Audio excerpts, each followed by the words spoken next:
안녕하세요. TDR 부동산 연구원의 서영창입니다. 이번 시간에는 부동산 용어 중 사전 결정, 건축법에 있는 사전 결정에 대해서 공부하도록 하겠습니다. 우리가 건축허가를 신청하면서 그때 접도 의무 충족 여부를 판단받으면 위험이 클 수 있습니다. 만약 건축허가에서 접도 의무 부족으로 사용승낙 등의 보완 명령을 받았다면 허가 신청자가 그 보완을 적정 기간 내에 이행하지 못하면 결국 그 건축허가는 반려 또는 불허될 것입니다. 그래서 우리가 건축허가 시 접도 의무를 사전에 확인하지 않고 건축 부지를 먼저 매입하거나 또는 진입로를 매입하였다가 만약 건축허가 또는 개발행위 허가가 통과되지 않으면 그 허가 신청자는 상당한 금전적 손해를 입을 수 있습니다. 그러므로 건축허가를 신청하기 전에 그 건축물로 지정하는 현황 도로가 건축법 제44조 접도 의무 기준에 적합한지 또는 그 현황 도로 소유자의 동의가 필요한지 사전에 확인해 보는 것이 안전할 것입니다. 자, 그림을 보시면 현황 도로라고 하는 것은 사실상 도로로 사용되고 있으나 지적도상 표기되지 않은 도로, 그러니까 지적도에 없는 그런 도로를 현황 도로라고 한다라고 서울시에서는 말하고 있지만 실제 우리는 현황 도로 그러면 사실상 현황이 도로다 이렇게 폭넓게 이해하시는 것이 더 좋을 겁니다. 자, 그림을 보시면 왼쪽에는 그 가운데 중앙선이 분리가 되어 있는 이런 도로는 건축법 도로 중에서 감옥의 법정 도로이죠. 도시계획시설도로, 사도법도로, 도로법도로 이런 도로들은 중앙선이 이렇게 분리되어 있습니다. 그래서 이건 법정 도로이고요. 그 다음에 이제 오른쪽에 있는 현황 도로는 2차선이 아닌 너비 4m 이상의 도로, 물론 6m, 8m짜리 현황 도로도 있을 수 있지만 중앙 분리선이 없는 이런 도로들은 우리는 현황 도로라고 하는데 이런 현황 도로는 건축법 도로로 지정되지 않으면 건축허가 안 되는 거죠. 자, 건축법 도로로 지정되는 방법은 건축법 45조에 의해서 이해관계인의 동의를 얻어서 지정을 하라고 돼 있거나 아니면 단서에 의해서 조례로 위임된 근거 범위 내에서 조례도로로 지정할 수 있는 방법, 그리고 세 번째는 해당 건축물의 출입이 지장이 없다라고 인정되는 허가권자가 인정하는 이런 경우, 이렇게 세 가지 정도로 볼 수 있겠습니다. 만약 기존의 현황 도로가, 그러니까 현황이 도로인 도로가 제45조에 의해서, 건축법 45조에서 이미 건축법 도로로 지정되었거나 또는 배타적 사용 수익권이 포기된 공도로서 법 44조 1항 단서 1호에 의하여 해당 건축물의 출입에 지장이 없다고 인정되는 경우에는 그 현황도로 소유자의 동의 없이 건축허가를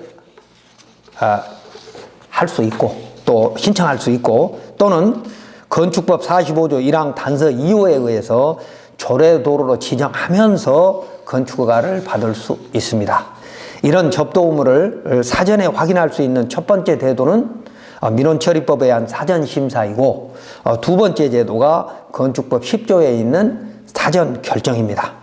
법조문 한번 보도록 하겠습니다. 건축법 10조 건축 관련 입지의 규모와 사전 결정 1. 제11조에 따른 건축허가 대상 건축물을 건축하려는 자는 건축허가를 신청하기 전에 허가권자에게 그 건축물의 건축에 관한 다음 각호 사항에 대한 사전 결정을 신청할 수 있다.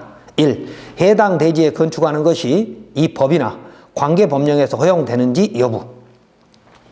2, 3은 생략하겠습니다. 건축법의 사전 결정 제도란 건축허가를 신청하기 전에 허가권자에게 신청하려는 건축물 및 대지가 건축법 및 관계 규정에 맞는지 사전 결정을 받아보는 것이로 건축허가에서 건축사에게 상담하면 사전에 대부분의 인허가 조건은 확인해 볼 수 있습니다만 건축법의 진입로, 즉 접도 의무는 건축사 또는 토목측량 설계사무실에서도 정확히 모를 때가 있습니다.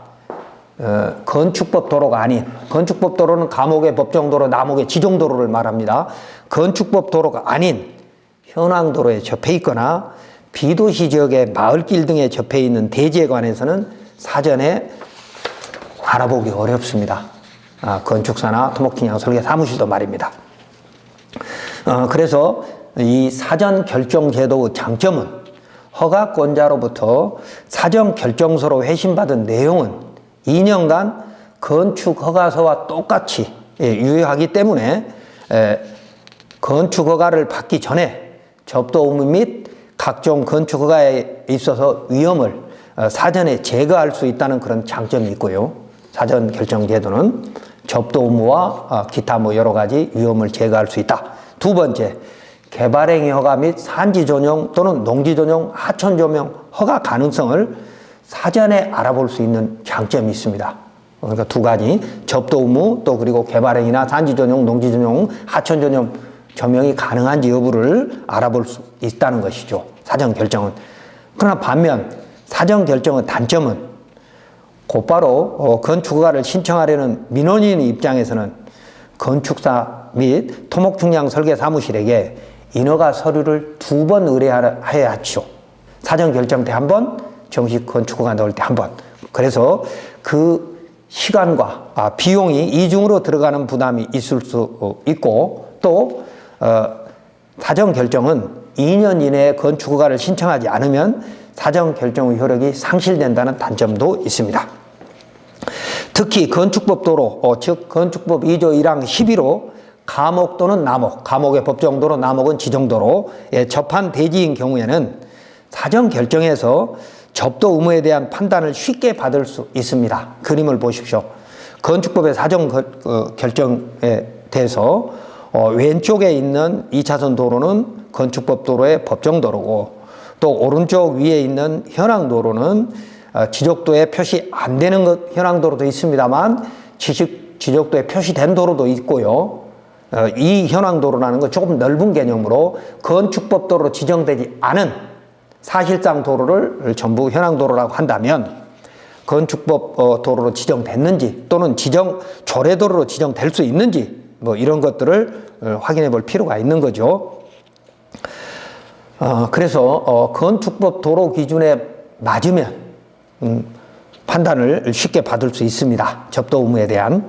그러나 건축법 도로에 접하지 않은, 그러니까 지정도로가 아닌 현황도로에 대한 접도 의무에 대한 판단은 사실상 긍정적인 답을 얻기가 어렵습니다. 왜냐하면 해당 건축물의 출입에 지장이 없다라고 인정할 수 있는 건축법 44조 1항 단서 1호에 의한 그런 접도 의무 예외에 해당되는지도 판단이 쉽지 않고요. 사실은 그렇게 허용해지는 경우가 거의 없습니다만 쉽지 않고요. 다음에 45조 1항 단서 2호에 의한 조례도로, 그러니까 이해관계는 동의 없이 이미 배타적 사용 수익권이 포기된 것으로 보고 허가권자가 조례에 근거해서 건축법도로 지정할 수 있는, 이것도 상당히 상대적인 민원인, 실제 토지 소유자로부터 새로운 민원이 생길 수 있기 때문에 굉장히 조심스러워합니다. 그래서 그런 경우에는 긍정적인 답을 얻을 가능성이 낮다는 것이죠. 그리고 개발행위 허가로 진입로를 새로 만들어야 할 경우와 개발행위 허가로 이미 만들어진 도로를 이용하려는 경우 등에서는 건축허가 부서에서 단독 의견을 내기가 어렵고, 개발행위 허가 팀의 의견이 우선이므로 접도 의무 충족 여부를 판단함에 있어 조금 복잡한 경우에는 오히려 불리한 결과가 나올 수도 있습니다. 그래서 사전 결정에서 좋은 답을 얻으려면 질문도 허가 담당자를 납득시킬 수 있는 충분한 준비를 하여야 되는데, 즉 접도 의무에 대한 현장 조사, 도로 현장 조사와 법령 그리고 유권 해석 등을 치밀하게 준비해서 긍정적인 답변을 얻을 수 있도록 준비하여야 되는데, 통상 안이하게 대처하다 낭패를 보는 경우를 많이 봤습니다. 이번 시간에는 건축법 10조에 있는 사전 결정 장단점을 살펴보았습니다.